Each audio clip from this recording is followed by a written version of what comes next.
मी अरुण घोडके. शिवचिंतन. राजाराम महाराज वेषांतर करून 4 सरदारांसह वेल्लोर येथे दाखल झाले. मोंगलांना ओळखू नये म्हणून त्यांनी वेश पालटले होते. वेल्लोरच्या अधिकाऱ्यांनी त्यांना ओळखून ठाण्यात घेतले.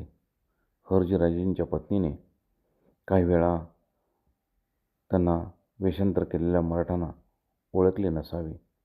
शिवाय मोंगल राजाराम महाराजांचा पाठलाग करत होते व त्यांची धाड आपल्यावरती येईल या भीतीने तिने ठाणे त्यांच्या हवाली केले. आपला धनसंचय राजाराम महाराजांचा दिला. जिंजीच्या अधिकाऱ्यांनी आणि लष्कराने राजाराम महाराजांची हुकूमत मांडली. जिंजीस मराठी राज्याचा कारभार सुरू झाला.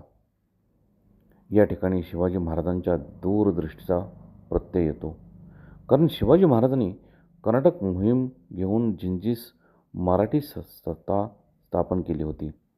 शिवाजी महाराजांनी गोळकोंडे सुलतानाच्या साह्याने कर्नाटकात इसवी सन 1677 स्वारी केली. त्यांनी जिंजीचा अजिंक्य किल्ला जिंकून तो मराठी सत्तेचे कर्नाटकातील राजधानी केली होती. शिवाजी महाराजांनी त्यावेळेला जिंजी व वेल्लोर या 2 बळकट किल्ल्यांच्या साह्याने आसपासचा 22 लाख होणांचा मुलूक काबीज केला होता.